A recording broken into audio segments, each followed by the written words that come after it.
Assalamualaikum warahmatullahi wabarakatuh. Kembali lagi kepada kami podcast Pos Ronda. Sebelumnya selamat pagi, selamat siang, selamat malam, dimanapun kalian berada, mau di Afrika Selatan atau di negara lain di luar negeri. Kami di sini podcast Pos Ronda. Kali ini kami bersama Mas Sultan dengan Mas Azhar. Kami akan membahas tentang pengamalan Pancasila, nilai-nilai Pancasila dalam situasi bencana alam. Baik, mungkin langsung mulai saja ya. Boleh. Menurut Mas Azhar ini, dalam sila pertama yaitu ketuhanan yang Maha Esa, dalam pengimplementasian sila pertama ini dalam situasi bencana alam itu seperti apa sih, Mas? Ya, pada kesempatan yang kali ini kan yang kita akan bahas itu mengenai pengamalan nilai-nilai Pancasila dalam situasi bencana alam ya. Iya. Yang terjadi saat ini aja yang terdekat ya, itu ada di Sumatera. Dalam pengamalan nilai-nilai Pancasila, sila pertama ketuhanan yang Maha Esa, kita perlu pahami mengenai dimensinya dulu. Nah, dimensi sila pertama itu ada dimensi religius dan juga dimensi spiritual. Nah, adapun dimensi spiritual itu ya sudah jelas pengimplementasian adalah mendoakan saudara-saudara kita yang tertimpa bencana alam. Gitu. Kemudian untuk dimensi religius ya kita diminta pengorbanannya gitu dalam bentuk sumbangsi bantuan begitu. Karena hal itu dapat menjaga hubungan kita antar sesama manusia, apalagi kita sesama warga negara begitu. Jadi itu yang perlu untuk kita tekankan pada sila pertama ini begitu, Bro Ilham. Baik, oke. Terus kan dalam konteks penanganan bencana, aksi kemanusiaan apa yang secara langsung merefleksikan nilai-nilai sila kedua, yaitu kemanusiaan yang adil dan beradab, dan mengapa aksi tersebut penting? Menurut Mas Azhar gimana? Ya, dalam pengamalan sila kedua dalam situasi bencana alam ini memang sangat penting karena ada hak kemanusiaan dan satu hal yang di luar dari satu keadaban gitu yang kita harus junjung tinggi gitu. Itu bagian daripada merefleksikan pengamalan nilai-nilai sila kedua. Kenapa demikian? Ya karena dalam diri sisi manusia itu pasti ada hak. Nah, ada juga yang namanya kewajiban. Nah, sesama antar warga negara ini pasti memiliki hak dan kewajiban. Itu yang termuat dalam dimensi kemanusiaan dan peradaban begitu. Nah, hak dan kewajiban ini adalah hak mereka menerima bantuan dan kewajiban kita yang selaku masyarakat atau warga negara yang tidak terdampak pada bencana alam ini ya kita memberikan bantuan, itu kewajiban kita, baik itu moral maupun material begitu. Kemudian untuk masalah keadaban sudah jelas ya gitu, namanya orang tertimpa tertimpa musibah, tertimpa bencana, sudah jelas kita harus jaga masalah keadaban kita, jangan sampai terjadi hal-hal yang sifatnya kontra gitu, malah menjustifikasi bahwasanya ini adalah kemurkaan dan lain-lain begitu, atau ini adalah penyebab yang mereka lakukan begitu. Itu tidak patut untuk kita berikan argumentasi ataupun pembicaraan seperti itu begitu, mungkin dari saya gitu ya pandangannya. Baik, kembali lagi kepada ini kan menurut saya ya, saya juga ingin menyampaikan hal ini bencana nasional ya. Ini adalah bencana nasional yang mana semua aspek gitu dari negara ini merasakan gitu meskipun tidak terdampak secara langsung. Karena yang saya ketahui ini Indonesia ini Bhinneka Tunggal Ika, di mana itu berbeda-beda tapi tetap satu jua. Itu berhubungan dengan sila yang ketiga. Nah, menurut Mas Azhar ini nih sila ketiga dalam pengimplementasiannya itu seperti apa gitu, Mas, dalam situasi bencana ini? Apakah sama pemikiran dengan saya? Ya kurang lebih demikian sama begitu, Mas Ilham. Kenapa saya katakan hampir sama ya karena memang dalam satu persatuan itu mesti adanya kesatuan begitu. Saya mengutip kata-kata Gus Dur itu, mereka yang bukan seagama, dengan kita, mereka adalah saudara kita senegara, begitu kurang lebihnya perkataan kutipan daripada Gus Dur itu. Jadi titik kuncinya adalah kita tidak terdampak sekalipun, begitu. Mereka yang terdampak, kita tetap menjaga persatuan dan kesatuan. Dari cara apa yang tadi? Dari pengamalan sila pertama, kemudian sila kedua, ini harus benar-benar dijalankan gitu, sehingga persatuan di tengah bencana yang terjadi, situasi yang seperti ini saat ini ya itu tidak menimbulkan konflik begitu.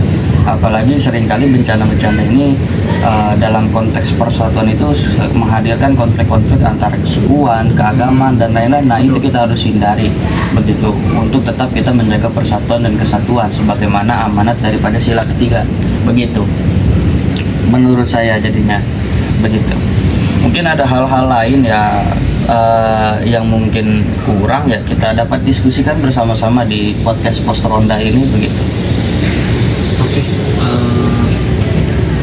dari yang tadi sudah dijelaskan kan Mas ya, selanjutnya tuh ada pengambilan keputusan di posko bencana, seringkali kan harus cepat dan melibatkan banyak pihak ya. Iya betul. Karena kan ya pasti banyak juga pihak yang dilibatkan ya untuk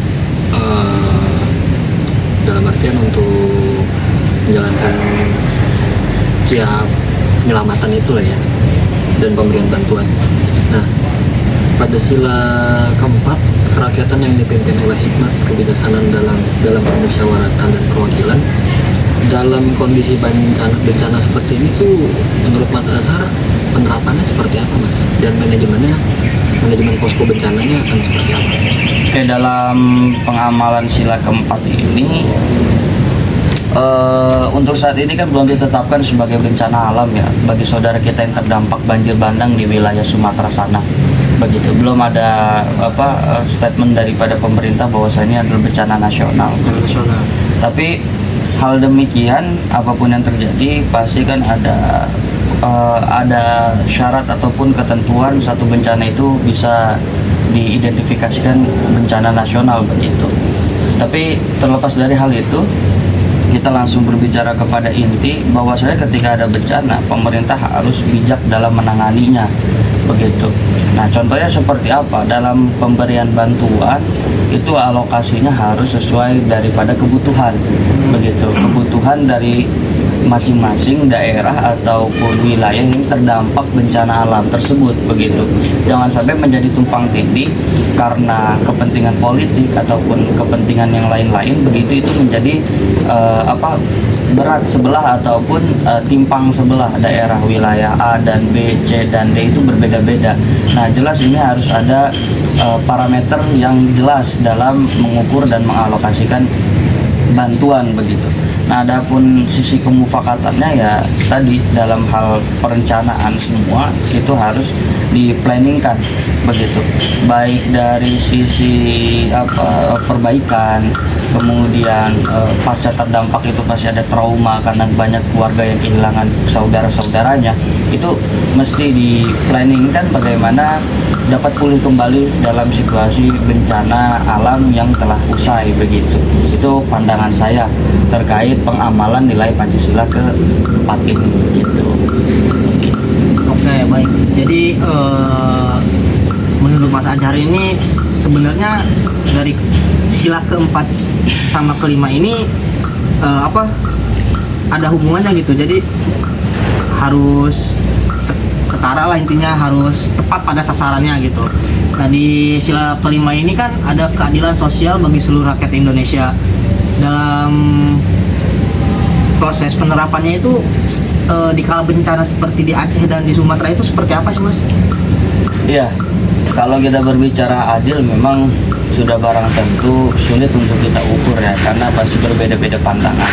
Tapi hemat saya dalam situasi bencana ini memberikan suatu keadilan bagi mereka yang terdampak dalam bencana itu suatu hal kewajiban bagi masyarakat dan juga pemerintah. Kenapa demikian?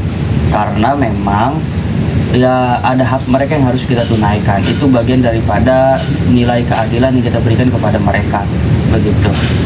Kemudian dari strata sosial namanya terdampak kayak kemudian dalam hal kaya, miskin ataupun ekonomi ke bawah, menengah dan atas itu tidak boleh ada yang namanya ketimpangan.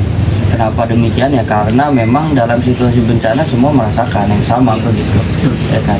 Dari sisi kerugian material dan moral pasti kan begitu. Yang kaya yang punya aset banyak mereka tidak bisa berjalan ataupun aset mereka hilang begitu. Apalagi yang dalam kategori status ke bawah, menengah ke bawah ya gitu ya. Itu sudah tidak ada lagi aset yang mereka miliki karena memang dalam taraf ekonomi ataupun taraf kehidupan secara sosial mereka menengah ke bawah begitu. Nah ini setelah daripada hal itu tetap perhatian pemerintah harus aktif memberikannya, kemudian dalam pengalokasian bantuan harus disesuaikan dengan parameter yang telah diukur begitu, sejauh mana kerugian, sejauh mana bantuan dan sejauh mana pengalokasian daripada kebijaksanaan yang pemerintah berikan kepada masyarakat terdampak. Begitupun dengan masyarakat yang memiliki inisiatif dalam membantu begitu. Itu dari saya seperti itu. Oke, mungkin sekarang kalau kita bicara tentang bencana alam begini, kita jadi tegang. Kayaknya kita ngopi dulu aja. Boleh, kali ya? boleh kita ngopi dulu aja. Mas, dimakan Mas? Ya, silakan. Oh iya, kan sama ini kan kemarin beberapa hari lalu kan sempat viral juga tuh ada selebgram yang mengadakan live streaming di sosial media Ya. dan membuka open donasi ya kalau nggak salah lewat dana yang salurannya kan disalurkannya tuh lewat kitabisa.com tuh Kitabisa.com. ya kan oleh Ferry Irwandi ya. Iya. Nah itu kan dalam donasinya tembus sampai 10 miliar ya kurang segitu kalau nggak salah. Iya, kurang lebih hampir segitu. Nah itu menurut Oh, yang sebelumnya sama Pras Teguh. ya Yang sebelumnya sama Pras Teguh ya. tadi kalau nggak salah tuh menurut Mas Azhar tanggapannya dari tindakan yang diambil tuh sudah sangat sesuai ya pasti ya Mas, cuma pasti kan ada tuai pro dan kontra gitu menurut Ya. Mas Azhar gimana? Kalau pandangan saya sih berangkat dari pandangan positif ya. Apapun itu yang dilakukan dengan cara apapun selagi cara tersebut halal begitu dalam memberikan bantuan bagi mereka yang terdampak itu menurut saya sah-sah saja. Itu adapun pro dan kontra kan memang setiap orang pasti memiliki pandangan yang berbeda. Tapi mari kita sama-sama berangkat dari pandangan yang positif. Ini ada orang bisa kita katakan tokoh publik ya, influencer, kemudian pengamat politik ataupun hal-hal lain ataupun status-status lain begitu yang open donasi, menggalang dana dan sebagainya itu harus kita sambut dengan baik begitu. Pertama kali itu. Yang kedua, masalahnya adalah pro kontra yang ada dalam pandangan netizen ini seringkali memang tidak ada filternya gitu. Ya, tidak ada filternya. Nah hal ini jangan sampai menjadi yang tadi saya katakan di poin ketiga, dalam sila ketiga itu adalah persatuan. Jangan sampai ini menumbuhkan konflik begitu antar sesama kita di tengah situasi bencana seperti ini begitu. Ya kan? Jadi pandangan kita tuh pertama kali harus positif dalam hal seperti itu gitu. Terlepas dari apapun pandangan yang berbeda-beda yang hadir dalam komentar-komentar netizen itu menurut saya wajar-wajar saja. Yang penting jangan sampai menumbuhkan konflik, mempecah belahkan persatuan, kemudian menghilangkan nilai-nilai kemanusiaan serta religius dan spiritual kita hilang terhadap mereka yang terdampak bencana begitu. Jadinya Berarti langkah yang dilakukan emang sebenarnya langkah bagus. Ya. Sesuai Ya, dan mereka itu influencer itu yang mana ya biasanya kebiasaannya itu suka diikuti oleh pengikutnya gitu kan ya. Ya itu berarti langkah bagus gitu. Iya, benar. Cuma sangat disayangkan ya begitu ada influencer atau pejabat negara yang melakukan atau memberikan tindakan yang sudah sesuai, tapi ada aja gitu kayak netizen yang berkomentar negatif kayak misalnya bilang ini pencitraan atau seperti apa gitu. Itu menurut saya sih sangat disayangkan gitu. Iya. Ya, balik lagi ya, ini bukan saya kontra terhadap pemerintah ya. Apapun itu kepentingannya dalam situasi seperti ini kita harus pandang positif terlebih dahulu agar semua clear gitu dalam permasalahan penanganan bencana seperti ini. Itu terlepas ini adalah pencitraan dari salah satu tokoh publik ataupun tokoh pejabat begitu, itu it's okay, itu kepentingan mereka gitu. Urusan dia sama Tuhan itu ya. Ya, yang penting bagaimana bantuan terhadap korban-korban yang terdampak bencana ini itu dapat terrealisasi dan mereka dapat pulih daripada bencana ini begitu. Jadi seharusnya kita tuh mau mereka pencitraan atau apa, ya yang penting mereka membantu, ya it's okay gitu kan. Benar. Untuk membantu. Iya, atau membantu. Iya betul. Ya. Itu sih. Kontennya kan positif juga kan. Kontennya positif. Kenapa ada konten seperti itu atau walaupun live streaming mengenai galang dana itu kan positif ya, karena kenapa? Untuk menggugah rasa kita rasa daripada setiap warga negara ini untuk ini ada warga negara lah atau ada saudara kita yang terdampak begitu. Iya. Jadi itu bagian daripada hal positif yang mereka berikan dalam konten-konten tersebut begitu. Oh iya, dan bagi teman-teman yang mau donasi, nanti saya cantumin link ini ya, link bukan link siapa ya, nomor rekening buat donasi nanti di deskripsi ya. Baik, kembali lagi dalam konteks pencitraan ini, menurut Mas Ajar atau Mas Sultan, ada nggak sih sosok dalam parlemen atau dalam pemerintahan itu melakukan apa ya, melakukan pencitraan tersebut? Sudah jelas ya, namanya seorang tokoh kalau menurut pandangan saya ya, setiap kali mengadakan satu giat ataupun satu turun ke lapangan begitu, pasti ada aja komentar-komentar mengenai ini pencitraan, ini kepentingan. Betul. Tapi balik lagi yang saya katakan di awal adalah hal itu tolong dikesampingkan terlebih dahulu. Mari kita sambut dengan pandangan positif begitu. Mereka bantu, sudah sangat syukur karena memang bagian daripada kewajiban mereka sebagai pejabat publik begitu kan. Tapi yang jelas dalam situasi seperti ini ya, kita kedepankan rasa-rasa kemanusiaan sosial kita, kemudian keadilan kita, kemudian aspek spiritual, religius dan persatuan kita begitu. Dan juga apa ya, kita bahas-bahas banjir ini apa ya, kayak kita lihat di TV gitu, kayak banjir ini menimbulkan yang kita lihat di TV itu apa, kayu-kayu gitu kan Ya. Itu menurut Mas Azhar satu apa ya, satu penyebab apa tidak ya, maksudnya itu kan kayu-kayu seperti yang kita lihat daun-daunnya nggak ada gitu Mas Ya. Jadi otomatis itu udah dipotong gitu, dipotong-potong oleh Ya. suatu oknum gitu. Apakah Ya. itu suatu penyebab? Kalau saya katakan itu penyebab pasti jelas banyak ya. Dan saya tidak bisa memberikan jawaban yang pasti begitu, karena proses itu kan perlu untuk diinvestigasi begitu mengenai kebenarannya. Apakah penyebab banjir ini datangnya dari penebangan hutan begitu. Kemudian apakah banjir ini disebabkan oleh kesadaran masyarakat terhadap buang sampah ini yang tidak ada begitu kan, banyak penyebabnya yang perlu untuk diinvestigasi. Tapi titik kuncinya adalah bencana alam ini banyak mereka yang terdampak, itu saja dulu yang kita pikirkan.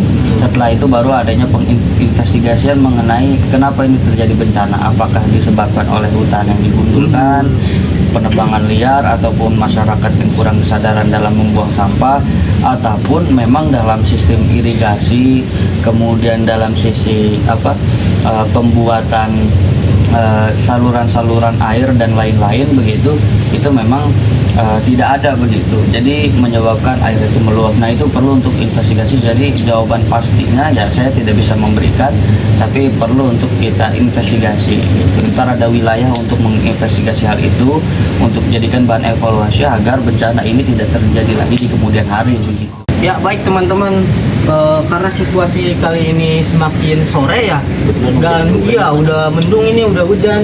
Baru mancing gitu ya. Iya, baru mau mancing ini. Gagal ininya. Ya mungkin dicukupkan saja ya pembahasan kita kali ini tentang penerapan nilai-nilai Pancasila dalam situasi bencana alam ya. Mungkin Mas Acar ada yang mau dimakan atau cukup ya? Baik, kita cukupkan saja. Stay tune di podcast Pos Ronda. Kurang dan lebihnya mohon maaf. Wabillahi taufiq wal hidayah. Wassalamualaikum warahmatullahi wabarakatuh.